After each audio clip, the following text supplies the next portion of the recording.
Good evening, everyone, and welcome to the first full council meeting for the new council 2022. First, I'd like to acknowledge our guests today, Christine Sloan and 6 of her students that went to the Student Leader Conference. We're going to hear from you in a few minutes, so welcome. And of course, our long-standing former councillor, Ray. Thanks for coming, Ray. So I'll call this meeting to order. Can I get an approval of the agenda, please? Councillor Burton, Councillor Young. All in favor? Good. Carrie, thank you. Any discussion about that before I called it all in favor? No? Good. Thank you. Item 3 is declarations of interest. Is there any declaration of interest tonight? Seeing none, we'll move forward. Now we're on to our presentation. So again, I welcome Christine Sloan and her student leaders from South Grenville High School. If you'd like to share your experience, the conference was November 6th to 8th? Yes. Great. The floor is yours. All right. So I'm not sure. We do have a video. I'm not sure if we're able to play the video. Can I try after? Yeah, sure. So I guess we've been going to this Ontario Student Leadership Conference in Niagara Falls for approximately 10-11 years. And it's something the students really enjoy. They come back and they put what they've learned to work in our high school and in our community. So this year we took 9 kids. So these are 6 of our 9. Most are grade 11-12 seniors, and they're part of our Energizers, our student leadership group at South Grenville. So we were able to fundraise, and with the help of the town, we were able to take a bus with another school and head to Niagara Falls and take part in a 3-day workshop with them. We had guest speakers. We also took part in some leadership activities in small circles. They had a lot of experience with learning how to bring certain leadership roles to the classroom and to our Energizers. So I think most of them came away with some really cool experiences, as well as skills that they're going to be used in our school, but also in life. So we did make a little video as a thank you. So I'll let you play the video. And if you have questions after, you can ask the kids. They're all eager to talk. Hoping there's some sound.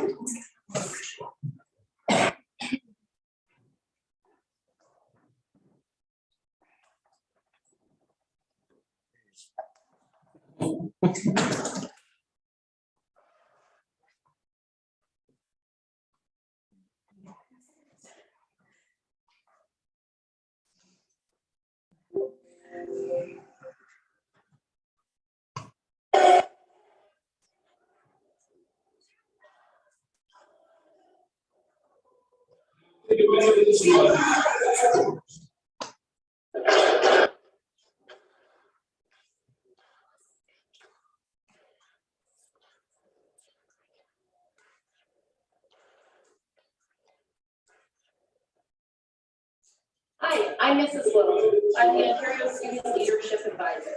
I would like to introduce you to our 2022 student leaders. Thank you so much for supporting us and allowing us to head to Niagara and create an amazing experience to bring back to our school. Thank you again. A giant thank you. My favorite part of OSL. Hi, I'm Kirsten. My favorite part of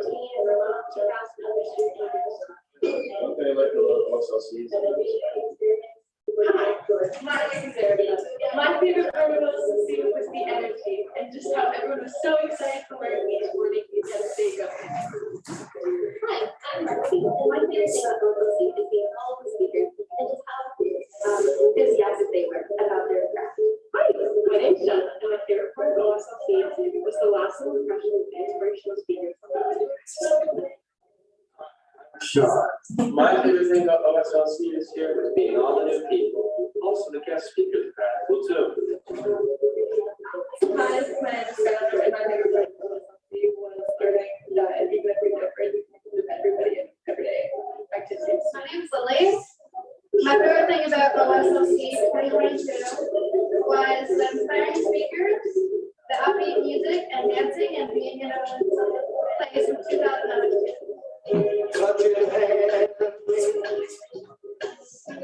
Reach out,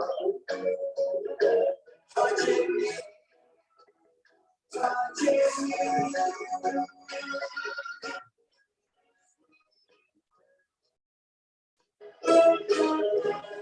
The time never seems so good.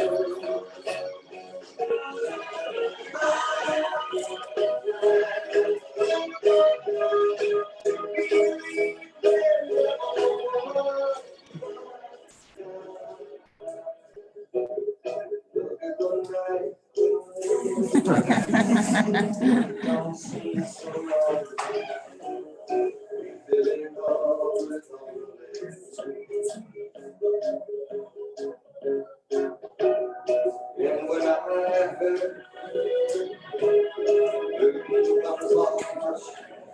touching hands, reach out, touching me, touching.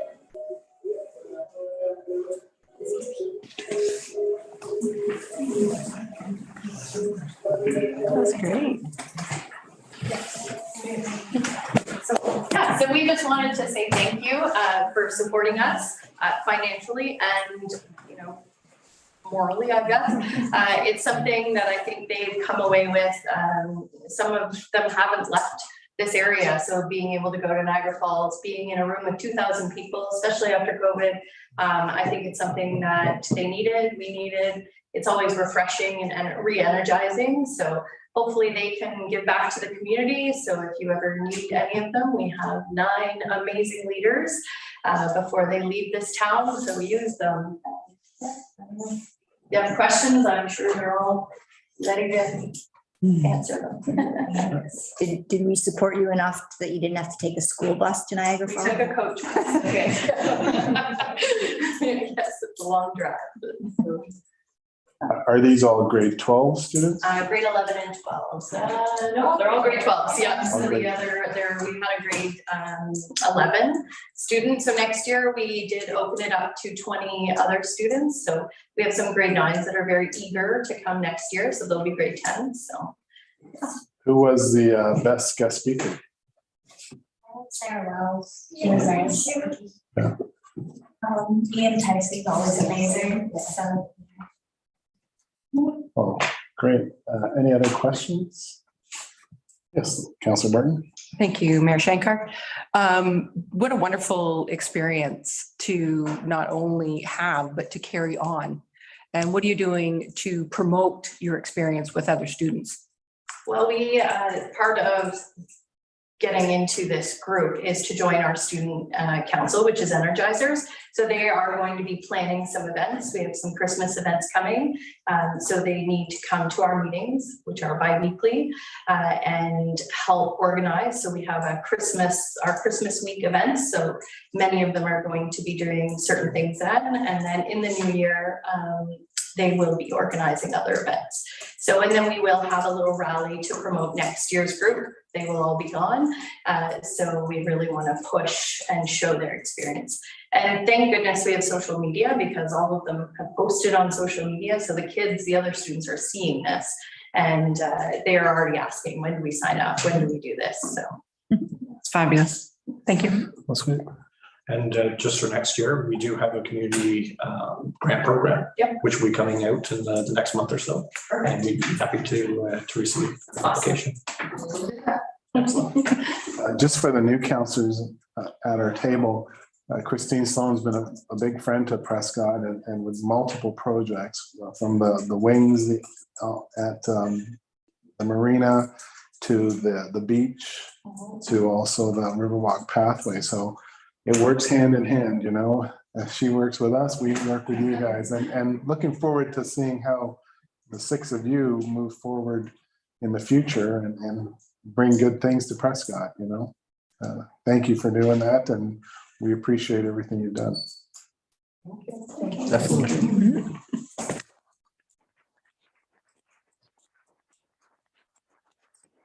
Would you like to say we only have 2 more hours left? If I not, told them they wanted to learn about government. Nobody seemed to make it. you're welcome to stay. You're also. You're also- Thank you so much. Take care. Thanks, guys.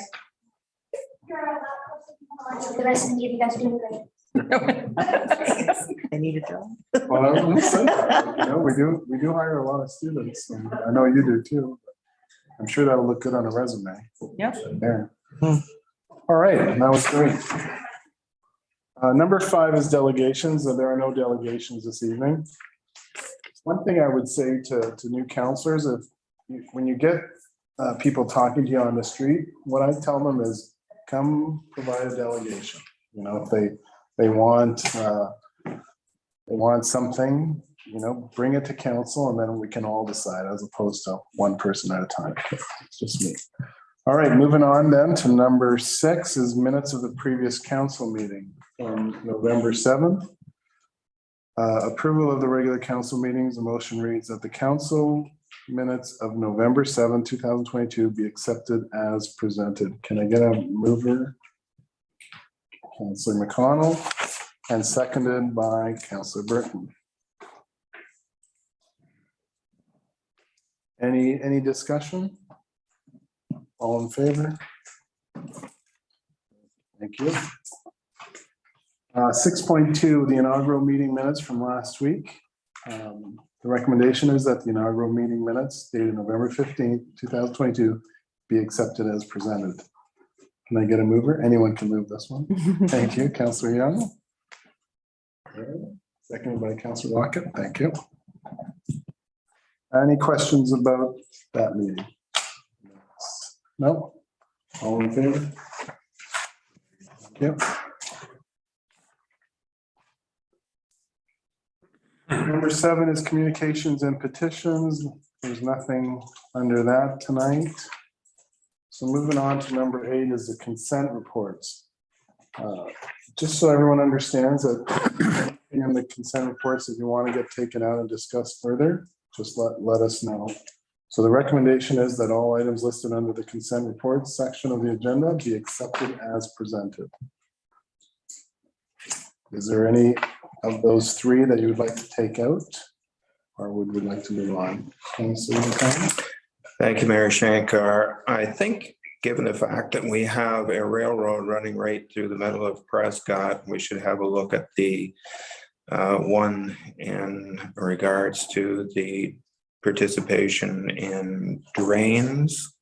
Now, we don't have a drain in the town of Prescott, but the railroad has essentially 150 years ago, when it was first built, provided a dam across southern and southeastern Ontario that prevents water from flowing. And there are drains that go underneath it in places. But if those drains are not properly looked after by the railroad, then drastic flooding things can happen. We have a flooding situation in the east end of our town in Edwardsburg Township. And while that may not be a direct relation of the railroad, I think it's imperative that the railroads not be exempted because they are a federal facility from participating in things locally. If they're allowed to escape this, then they'll escape other things. And those other things may be something that does affect the town of Prescott. So I think we should take a further look at that. Thank you. That's under the information package? That's right. Okay, so we can take that out, Matthew?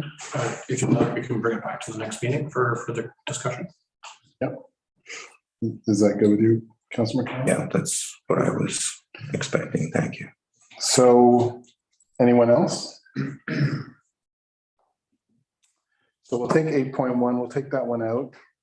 And so the recommended motion would be that all items listed under consent report section, save and accept item 8.1, will be accepted as presented. Can I get a mover for that? Councillor Campbell, seconded by Councillor Lockett, thank you.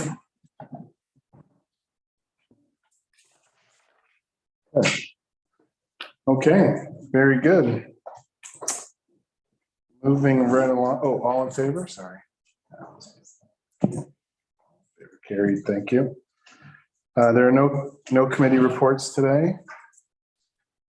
Okay. And we're already at number 10, the mayor. Any board or committee attendances you'd like to speak to? Oh, yes, I would. So I would just like to say, it was a great parade on Friday night. A lot of council was there watching it, and kudos to the firefighters, the professional firefighters of the town of Prescott for putting on a great parade. And even our ops guys need a big hand because we were all here for council orientation early Saturday morning, and I drove through town and I didn't see one piece of litter. Usually you see candy canes and coffee cups and everything else like that, but I think town staff did a great job. The ops guys, they put out the garbage cans, which we did a few years ago, and the people respected that, and I think took care of their own garbage. So it was a great night for that, and we sure did get lucky with the weather. And speaking of the weather, the gentleman did a great job for the ops clearing off all the streets and all the sidewalks as much as can be. Yeah, I thought they did a great job. I know we just kind of announced our boards. We're going to do that very shortly, boards and committees. So is there any committee meetings that anyone attended in the last couple of weeks I'd like to speak to? No? We'll move right along. We're on section 12. Staff report, item 12.1 is staff report 109-2022 bylaw enforcement. It's for information only, but Sean, our bylaw officer, Sean Merriman, would you like to speak to the report? Thank you, Your Worship. Yeah, the purpose of this whole report is to remind council, for those that have been here for a while, and to inform new council members a little bit about how the department works. This department, although it's fairly small, is sometimes the most interesting, I'll say, in the community. We have pulled out approximately half of the bylaws that the bylaw department works on a regular basis, and especially those things that cause the most grief. Out of the 400, almost 500 issues that we've dealt with year to date, the vast majority of them are already resolved. And I really got to stress that. The vast majority, 80% of them, it's a friendly talk to the neighbor. Excuse me, did you know this was a problem? It's raised a concern. We've taken a look, and it is an issue. Could you take care of it? And 80% of the time, it's taken care of. Often the people are out even a little embarrassed so that it got to that point. Or like I say, they've got a really good reason. Like my lawnmower broke down and I'm getting a new one and my son's coming over this weekend with it, or whatever the case may be. So all those get dealt with fairly quickly, and you'll seldom ever hear about them. You will often hear about the last 20% that cause problems. There's about 18% of those problems that do get rectified over a certain period of time. But these people either truly don't see what they're doing that is wrong, or it's the other way. They've just decided they're going to drag it out because they're upset with their neighbor or their community for whatever reason. From working in bylaw, I can tell you, nothing makes you appreciate good neighbors more than seeing the lengths that people will go to sometimes to frustrate their neighbors. So I listed the ones that are in there. Most of our stuff is done passively, except for those few things that the Ontario government really says you have to be active. And those include animal control. And when it comes to animal control, that's everything. That's from the animals running at large to digging up gardens to having an animal tag so that we can get it back to them. And for the most part, it's passive. The council in the past has always not really wanted us going door to door to people to try to sell tags. Although we do encourage it, we get out there for regular, we'll do blitzes where we go down to the beach and, you know, chase the dogs off the beach because they're not supposed to be there. But also just double checking that they have tags and all that sort of stuff. Now, building's one of those things that is actively, that the government requires us, if we see someone building a new 10-story building, we just can't ignore it. We have to deal with it. For the most part, though, building doesn't result in what I call big projects being a surprise, but there's often the odd small project. But again, often it's because the person didn't realize it needed a building permit, not because they're intentionally avoiding it. Every year since I've been here almost 5 years now, we work through the oldest or the most bylaw that's not working the best that it should be. And one of the ones that's coming up is the business licensing. The business licensing includes everything from food vendors to peddlers to you name it, it's in there. And the idea is to it's as I like to say, if you see that the bylaw is 20+ years old, you probably know it's probably not working as good as it could be in today's new environment. And our goal will be to get those updated in the new year. Noise bylaw, open air burning, and there's another one for everyone on council to think about. Do we still want to allow, you know, the fire in the town? I personally think it's not necessarily a bad thing. We do have some steps that we can use to deal with problem people, but at the same point, it's one of those where council could say, you want to know something, we're not going to allow open air burning because there's just too much headache with it, or whatever the case may be. Parking itself is active, of course, although I do ask you to remember that we are limited in our department. We share one bylaw officer with the Township of Augusta. I'm also getting 4 to 5, maybe 6 hours a week that I get to help in that. And then we bring in a casual bylaw inspector, Officer Swan comes in when we need them through the summer, through the winter and stuff like that. But like I say, so when I say there's parking enforcement, there is, it's just not 24/7. The OPP can issue a ticket, but I can advise you that they don't often issue a ticket. In fact, often when they want something off the streets, they'll call us to still get it taken care of, even though they could do it themselves if they wanted to. One of the other ones that you may hear about a fair amount that's new is the vacant building registry. By all means, reach out to my office if you want more information on this. But basically the concept is the same thing. We don't want to get like what happened with one building on King Street earlier last year where we had to tear it down. It was really the only solution. And so the concept is if your building's vacant, we're going to be more active at making sure it gets inspected on a regular basis and giving you instructions to fix stuff before it becomes a big problem. And then the second thing is to interconnect you with the fire department on fire safety. And then also the third thing is economic development. So to get you interconnected, working with the CIP, all that sort of stuff to get that building used. Because I always find it kind of interesting. They say there's not enough stock of this or that, but often there is. It's just sometimes not being used. And then in Prescott, that's true too. So the idea is to get all our buildings as filled. It's one way to pick the low hanging fruit. You know, the stuff that could easily, you don't have to build a new building. There's already a building there. This report's really just for information to give you a rough idea how things work. I am more than willing to meet with anyone to discuss how the procedures work when we do get into a problem situation. And like I say, I'm always more than willing to consider something going from more passive to more active or active to passive, you know, if we can, because I take the direction from council how they want to see the bylaws implemented, unless there's a higher authority telling me I have to do it one way or the other. Can you, sorry to interrupt, No problem. Sean, can you just explain to us the difference between passive and active? Not a problem. So passive means that a complaint came in, a concern. I don't even call them complaints. I say a concern.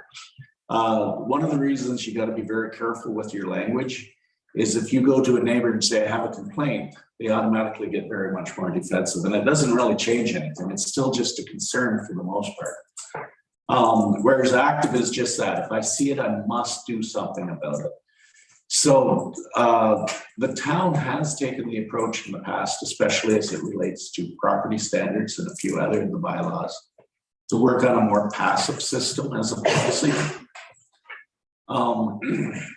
The concept being that you don't necessarily want the town stepping in all the time on your property, telling you what's wrong or not wrong. The only problem with the passive system is in some ways it can be unfair. So you've got Joe Blow down the street that everyone loves. He's been here 50 years. The thing is, his yard is a total disaster. I'm not saying it's not, it is. Okay, but because they go, oh, it's just blank, it's what it is. No one really complains anymore. So if there's no complaint, there's no action. Whereas someone else, because for whatever reason, and like I said, neighbors can sometimes get upset that he starts his tractor trailer every night, or he comes by or whatever. It could be whatever. He's getting deliveries all the time when I'm going to complain. Because we have a complaint, if we go out and see it doesn't comply with the bylaw, we still have to deal with it. And so that's what I mean by sometimes a little unfair. Sometimes it can get into a tit for tat. But it's finding that balance, always finding the balance. You don't want the town of Prescott. One, I don't think that we have the resources to be 24/7 and nitpicking on every little thing. At the same point, it is, I understand where people get frustrated. You go out to see them and they're looking, you're complaining about mine. And meanwhile, down the street, less than a few blocks or something way much worse. But again, it comes down to whether or not it was passive or active and the bylaw. Great, thank you, Sean.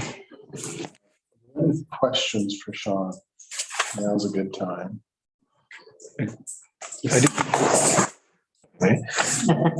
So in a passive one, do we only act when somebody complains?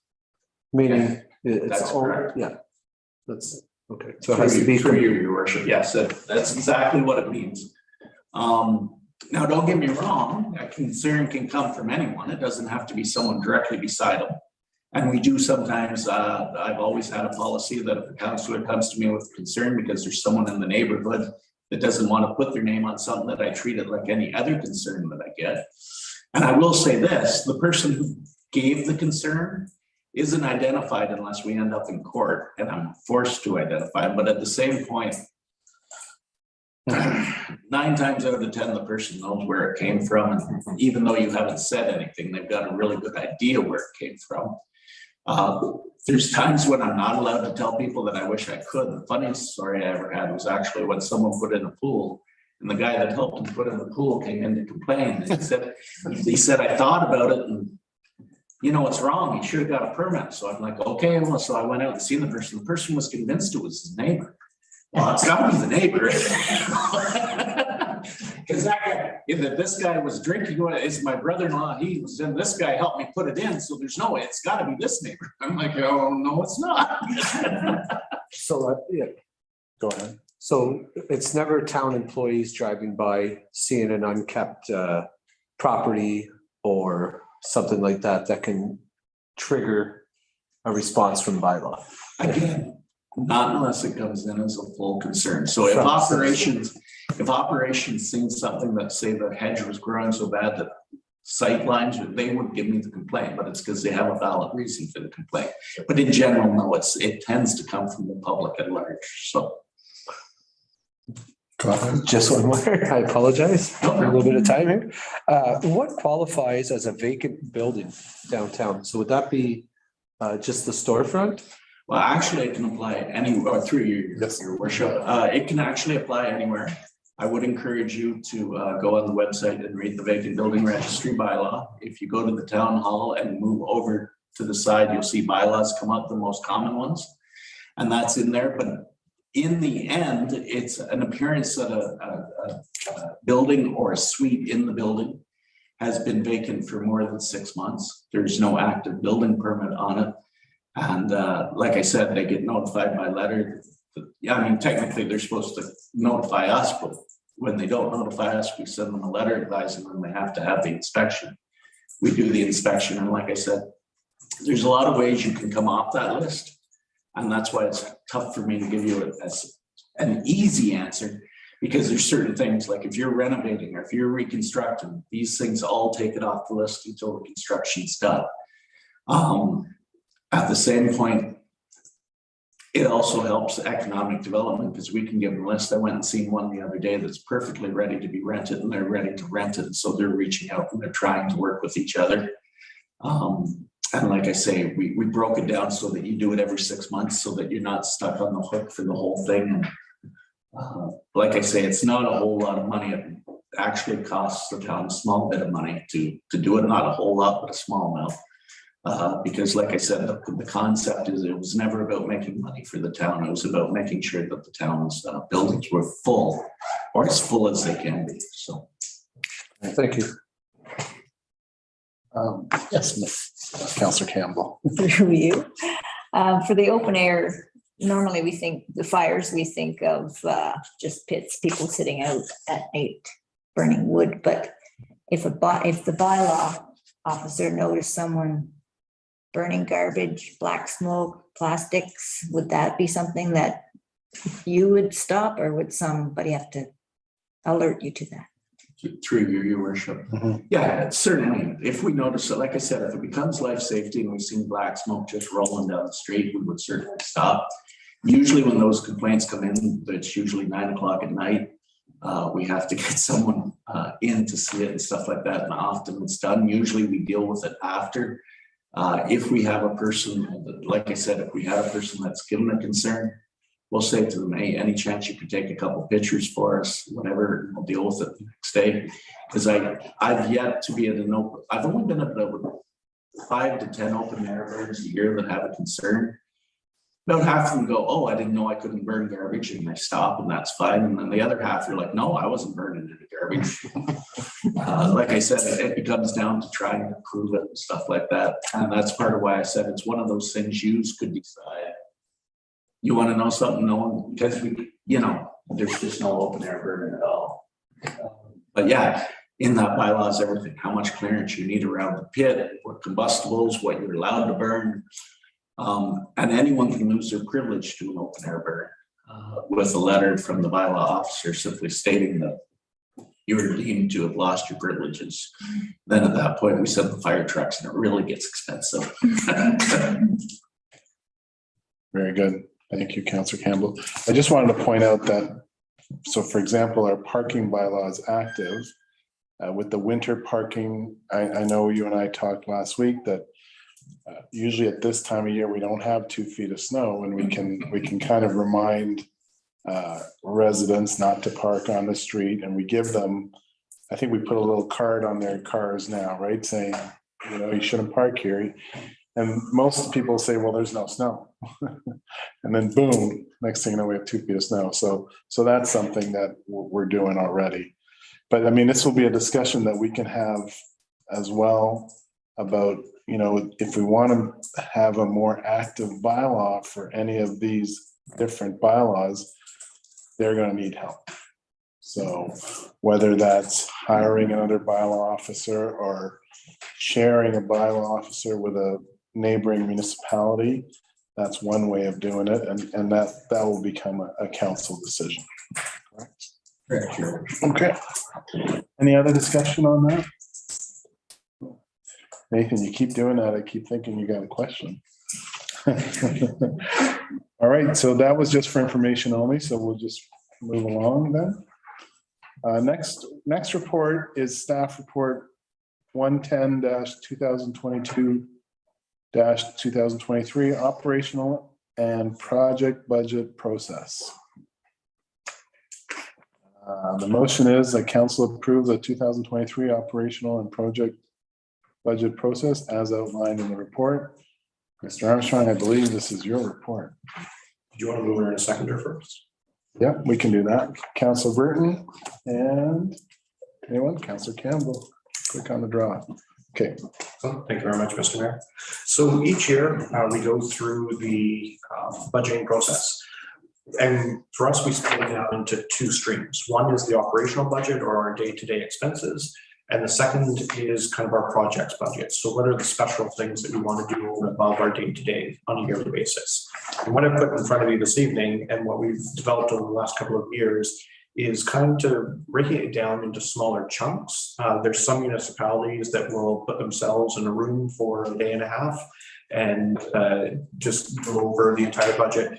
I think that is can be quite draining on council, and sometimes it can be overwhelming. So we take a slightly different approach, break it down into small buckets, and really they're functional buckets. So we'll start with our health and social services, then we'll move on to administration and protective services, then on to kind of the operations. So we do that, and then at the same time, while we're going through the operational budget, we'll start working through the projects budget in a separate stream. So when I put in front of you this evening, and the intention of furthering the operational budget is in the next council meeting on the 5th of December, we would take a look at everything that I know to date about next year. In terms of increases, decreases, what inflation is doing, things like that. Then on the 12th of December, we would take a look at health and social services. Moving to the first week in January, in the first meeting, we would do administration and protective services. And then 2 weeks later, we would take a look at transportation, parks, and recreation. As we move into February, we would look at environmental, water and sewer, and planning and development. And at that point, by the first week in February, we have an idea of what our total expenses are. So we spend the next meeting on February 21st looking at all of our revenues. So that way, by the end of February, we know basically how much we have for expenses, how much we have for revenues. And then we take a sober second look at March 6th to be able to say, where are we to date? What have we made some decisions around? What is the increase looking like overall for property taxes? And also we split that out over a longer period of time, because things that we hope to know in terms of social services and health services that come from the United Counties, they're going through a similar process. So we make assumptions at the beginning, but as we move through February, then we'll have a more exact number to incorporate that into our budgets. So then at that point, it's the first weekend in March, or in that first meeting in March, we'll have a pretty good idea of where we are, and then council can decide if they want to take further review or if they're comfortable with where we're at. Then we move to the project budget, and this one we've changed up a little bit this year just because we want to make sure that we start with the new council, so we're starting a little bit later than we normally would. But so starting from today right through January 5th, staff and council will develop ideas and submit their project ideas. And our projects can be anything from a couple of $1,000s through a couple of $1 million. Staff will develop a list mostly focused on equipment replacements, things that we've done that we're looking at continuing, or perhaps projects that have come up from previous discussions that haven't made the list. So, but then at the same time, I want to receive a list from everyone that wants to submit from council, and you can submit it directly to me, and then I compile that list and we bring it back to council, and that occurs on January 16th. So at that point, we'll have our all combined list and knowing exactly how long that list is, and what we will start to do is prioritize it a little bit to say, what are things that we plausibly can do in 2023? What are some things that we may need to take more time to think about and perhaps look at in 24 or 25? At the same time, we want to take a look at our large infrastructure projects. And so for 2023, what I consider large infrastructure projects are anything over $500,000. And so we'll be taking a look at the water tower and the bridge work that we have on for next year. So we'll present that on the 12th of December, and then come back on January 3rd to see if there's any further questions, and hopefully seek approval to release those RFPs. Then, as we move through February, we're working on prioritization of the remaining projects, and then March 7th, which I might actually believe is March 6th, we will again take that look to say, of those that are prioritized, those that we can possibly do in 2023, how do they align with our strategic plan, our operational plans, and is that the set list that we want to move forward with? So that's it in a nutshell. We're trying to obviously make sure that council has an opportunity to review the budget in detail and provide your input as we go along. And while at the same time also doing it in a way that doesn't overwhelm you. Thank you. Any questions for Mr. Armstrong, Councillor Burton, and then Councillor Young? Thank you, Mayor Shankar. Matthew, is there anything on the list that you can think of that hasn't been done that's still on the list? Not really, to be perfectly honest. When I've gone through previous year's ones, there's not a lot left there. We're currently doing work on the lighthouse. We've done improvements to the beach. There's work at the water treatment plant that we're working at for flood that are still ongoing, but have been previously approved. So I think what we will do in our next meeting of council is kind of bring the project list as we have it now, everything that has been approved, things that perhaps haven't been completed but are still approved. And that way you have a really good basis for, what's still on the list and things that we haven't necessarily completed, and then be able to add to that. For instance, the beautification plan for downtown. So we approved that a couple of years ago, but with everything else that we've been doing in terms of the official plan and things like that, it made sense to wait. So we now can move forward with the beautification plan in 2023 if council so decides, because the money was already set aside, that sort of thing. But I think it's key for you to understand exactly what that list looks like. Thank you. Councillor Young. Thank you, Mayor Shankar. It's just a comment. I really like the way that it's laid out, especially as a new councillor, because I think it'll allow us the time to look at each individual category. And then I like how you've got your operational and then your project budget, because I think I just really am in favor of the way it's laid out. Thank you. So one other thing that we're doing this year is we're going to take a little bit more time on each department. So for instance, when we get to the fire department, we're going to explain exactly what pieces of fire equipment we have, how old they are, things like that, just so you get a well-rounded understanding of each of those departments, what they do, what are their resources, and what is some of the equipment that they use. So I think that's part of the thing that will take us a little bit longer this year to go through that. But we also want to provide that additional context as opposed to just going through the numbers. Great, thank you. And Councillor Young, doing it this way, we're not overwhelmed, right? There's so many numbers and they're a lot bigger budget than I'm used to, and maybe most of us are used to, maybe not Ruth, but Yes. just teasing. But yeah, no, it's great to do it this way, and then we're not just nodding our heads, just one sec. Have Councillor McConnell, then we go back to Councillor Burke.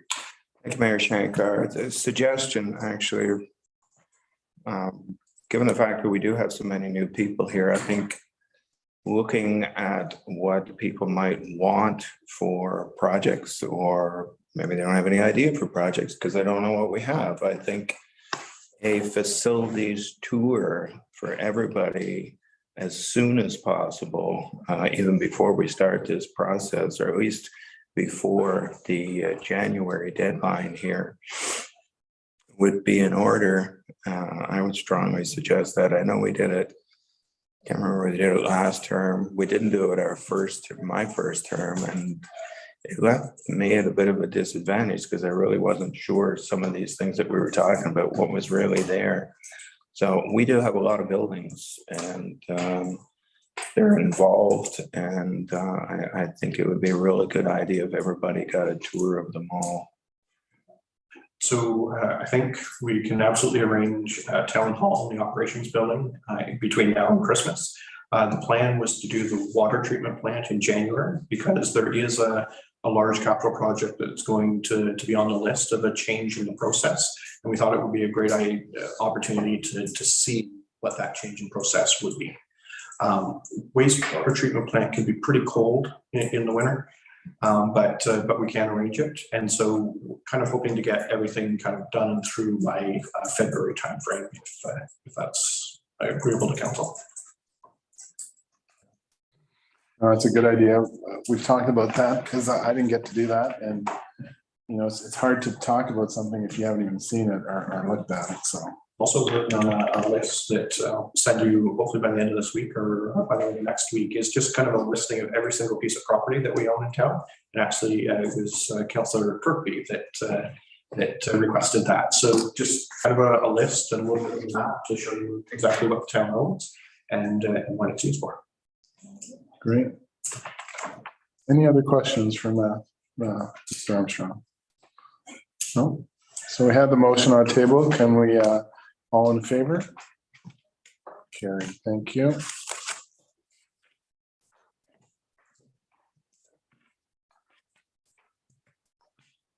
Okay, moving along to the next report is from 12.3. Staff report 111-2022-2023. Replacement of FDOC and gas dock RFP. Can I get a mover and a seconder before we hear our report? Councillor Young, Councillor Watkins. Thank you. So go ahead, Nathan. Chair is yours. Floor is yours. Through Mayor Schenker. So this report summarizes a little bit about the docks at the marina. And the report is only to obtain approval from council to issue the request for proposals. We're not looking for any funds to be approved at this point in time, just to go out and issue the request for proposals or RFP so that we can understand what the cost will be to replace a couple of the docks. So a bit of the background on the marina docks. They were constructed in the mid-1980s, and until last year, really only minor maintenance was completed on them. And they've been in service for over 35 years. And typical lifespan of these steel, they're made out of steel tube floating docks. That's what floats them, is just big 24-inch diameter steel tubes. The typical lifespan is 25 to 30 years. So we are over the lifespan that is expected for those steel tubes. There's a total of 8 main docks that range from 55 feet to 190 feet in length with 70 boat slips fingers, and which results in about 120 to 130 actual boat slips. And we also have a 35-foot gas dock or fuel dock. So in 2020, H dock was removed from service because it did take on some water and it sank, so it was, couldn't be refloated. And in 2021, in the fall, we had technicians from Kehoe Marine Construction, which is a well-known dock repair and fabrication company locally. So they looked at all the docks, and there's some kind of minor things that they suggested that we get done for the docks that did sit there, and they also gave us some suggestions in which, you know, how we should kind of continue in the replacement plan. And some of the docks do have a closed cell phone installed in them, and that's helping them kind of keep floated until we are able to replace them. So we do monitor them in the fall and the spring. Our staff go and look at them, and then we've got some expertise again by Kehoe Marine Construction. So they did note that, you know, chains were to be tightened and the bolts and washers to be changed. And so that was some of the maintenance that we did do on some of them.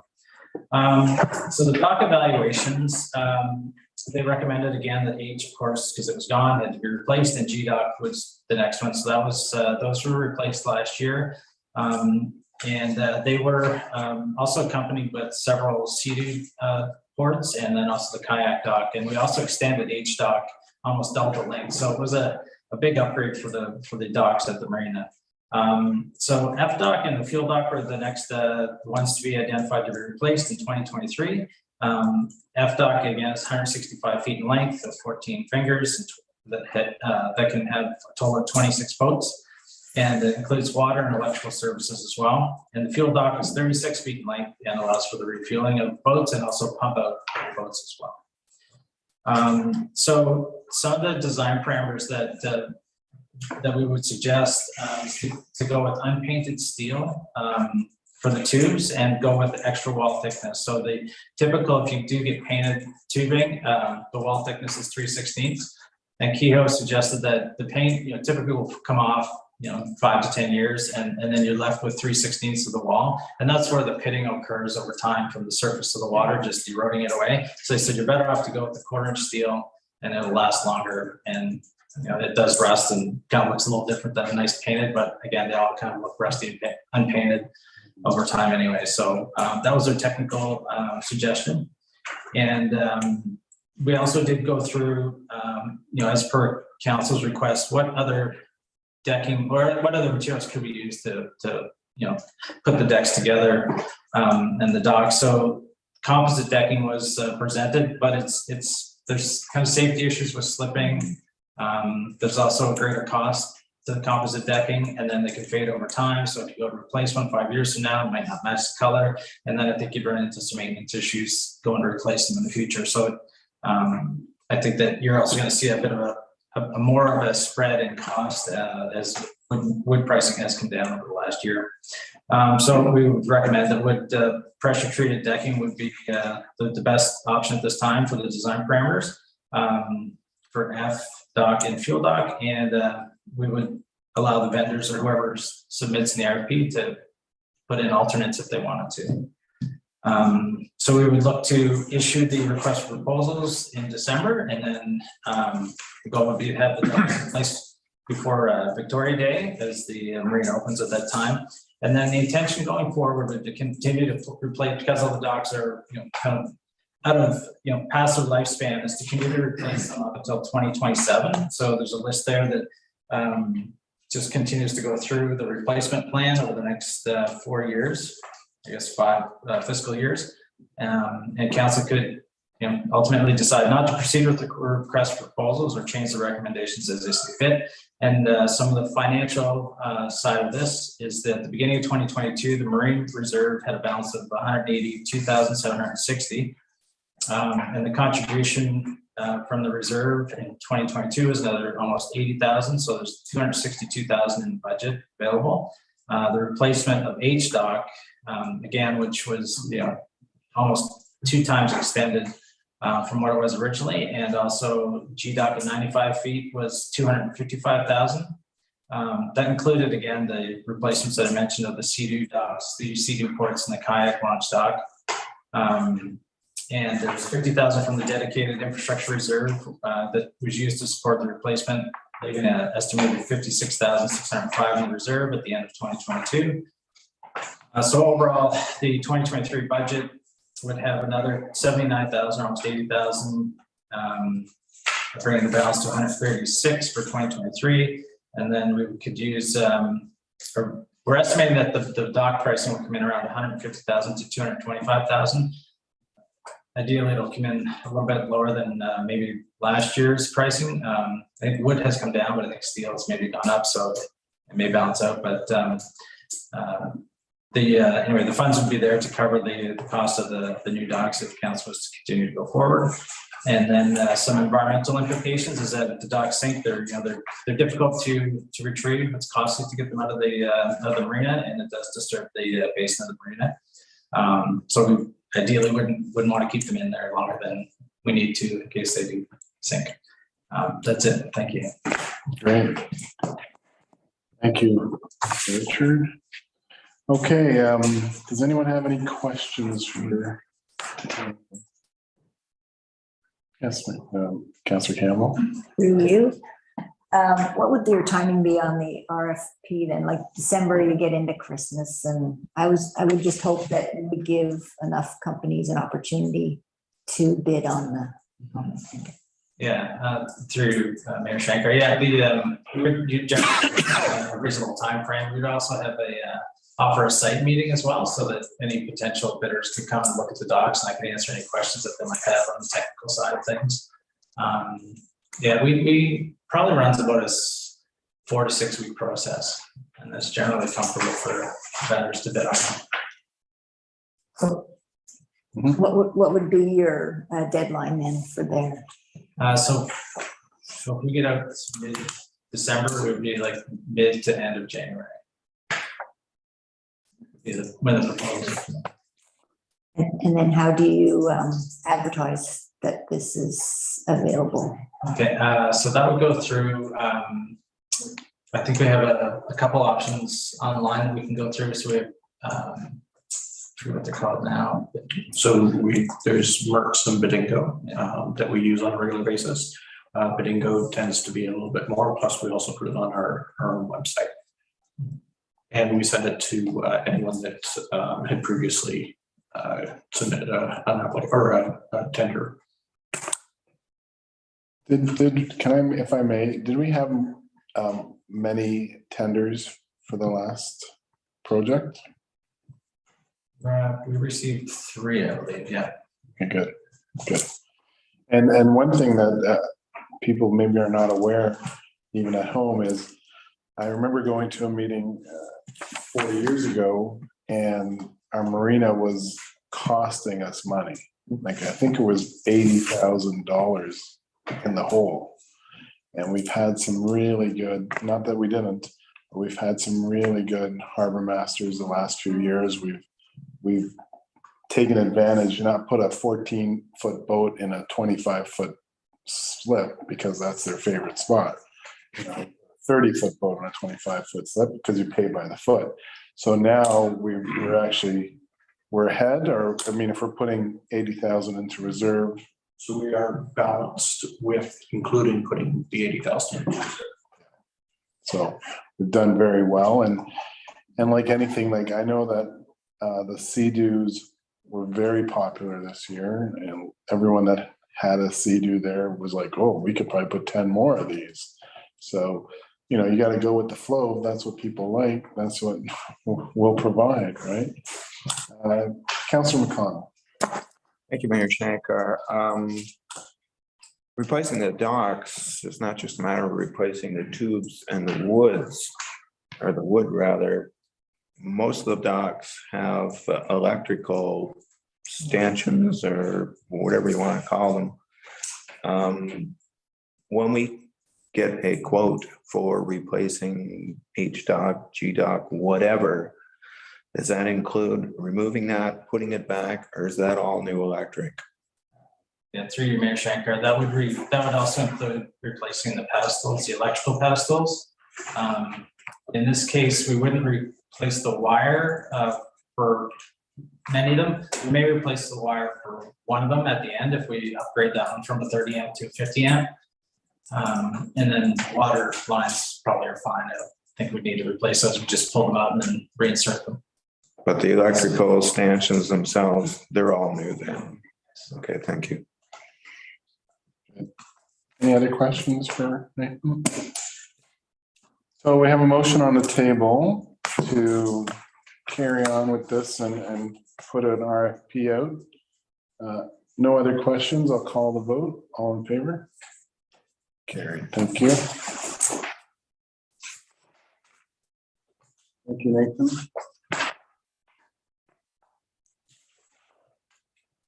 Okay, so we're moving on to 12.4. Just so you guys know, when it says staff report 1112, that means there's been 112 staff reports.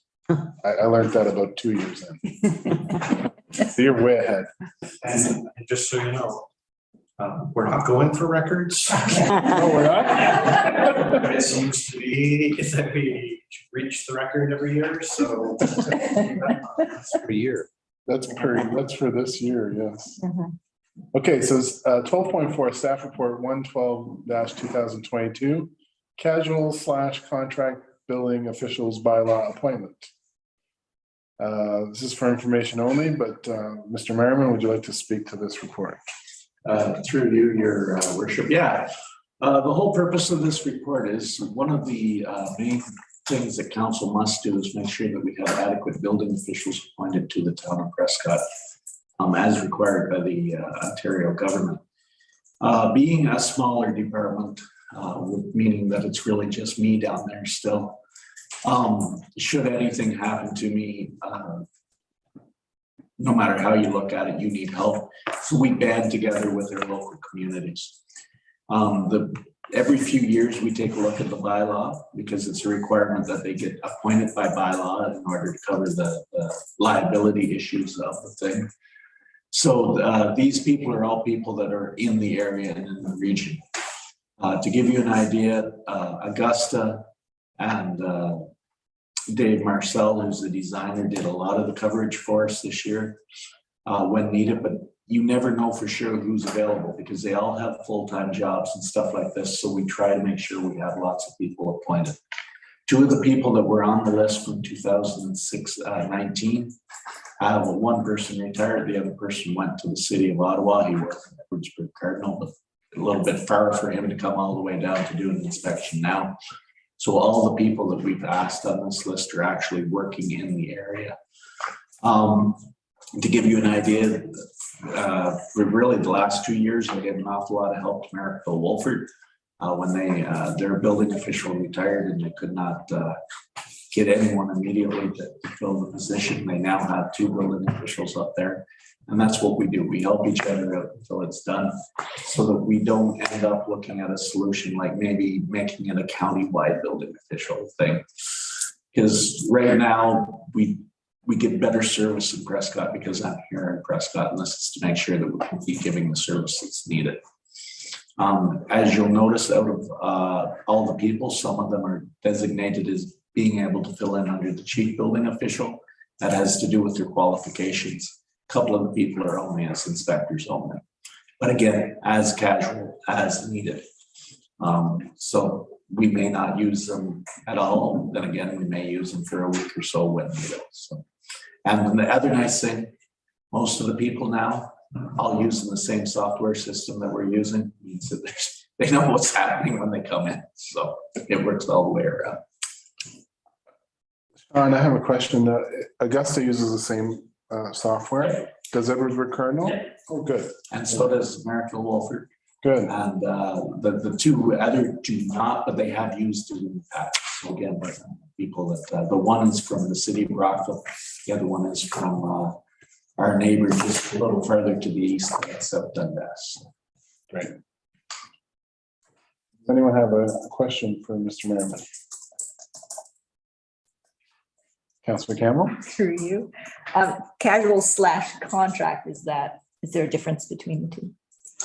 Not really. It's casual, meaning that they only when they get called in, and contract meaning that Matthew has made an agreement with, like when I was doing Maricville Wolford, we were sending them a bill under a contract basically for when I went up there, and it's the same thing. So it's the numbers are all worked out ahead of time and stuff like that. So there's no surprises.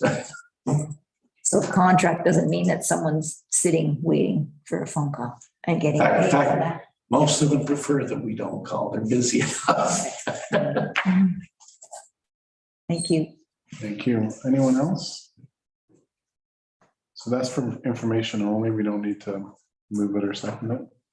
Okay. Great. So moving on, thank you. Resolutions, there are no resolutions tonight.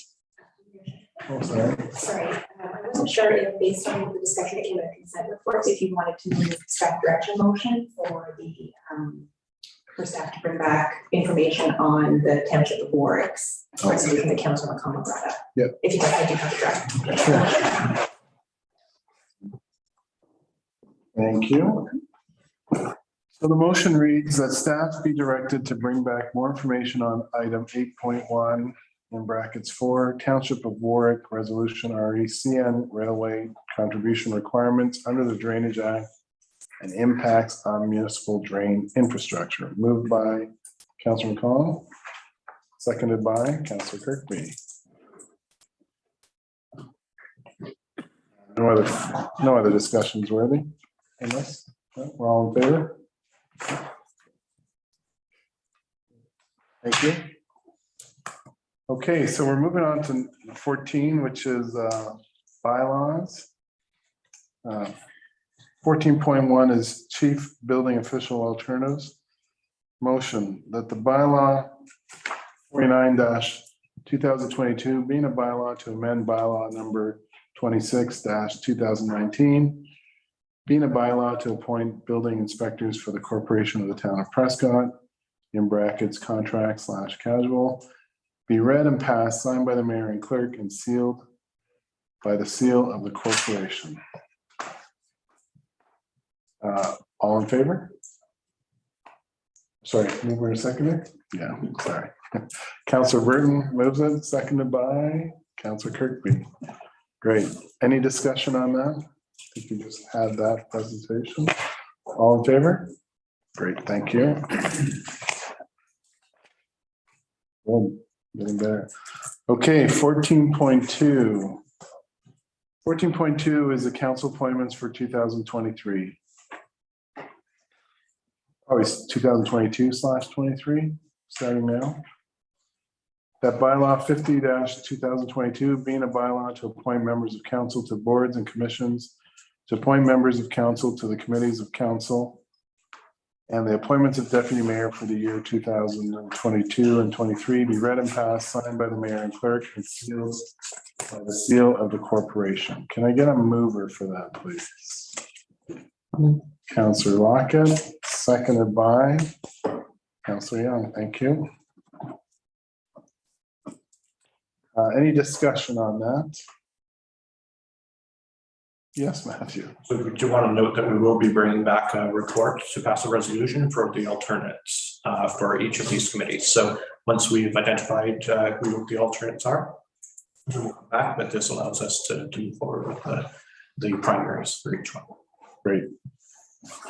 Thank you. Any other questions, concerns? No? All right, I guess we'll call the question. All those in favor? Great, Harry, thank you.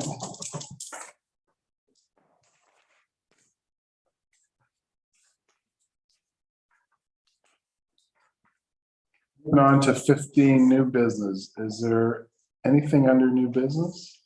Anybody? Seeing none, we'll move along. 16, notices of motion. There are no notices of motion, so we'll move on. So 17 is mayor's proclamation.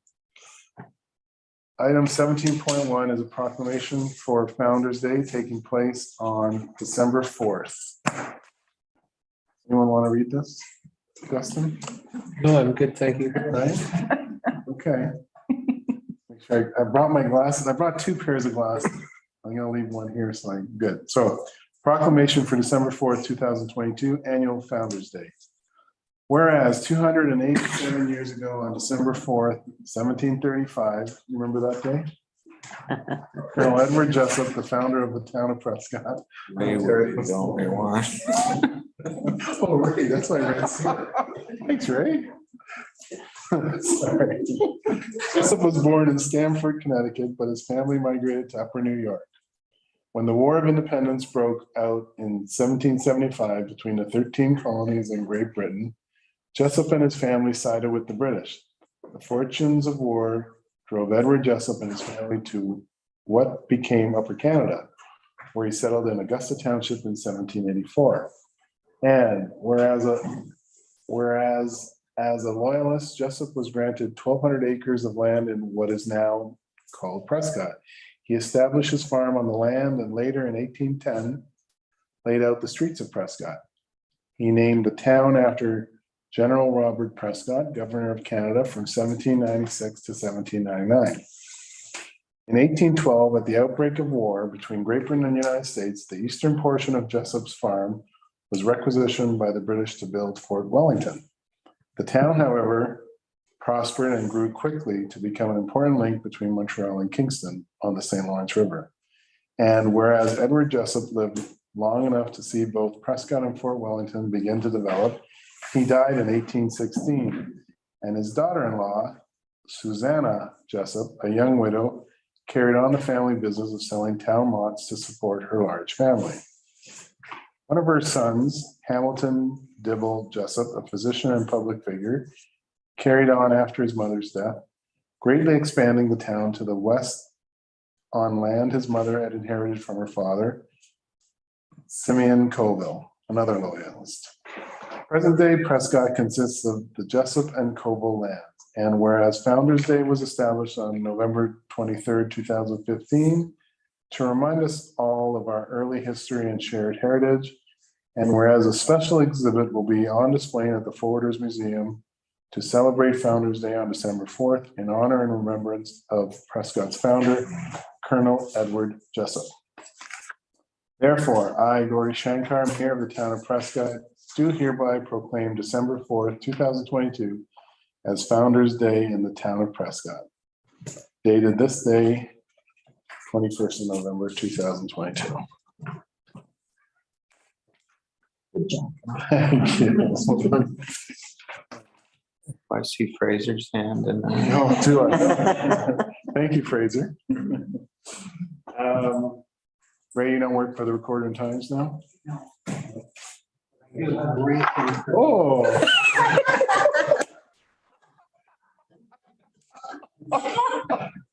That's perfect. Is that out of 10 or?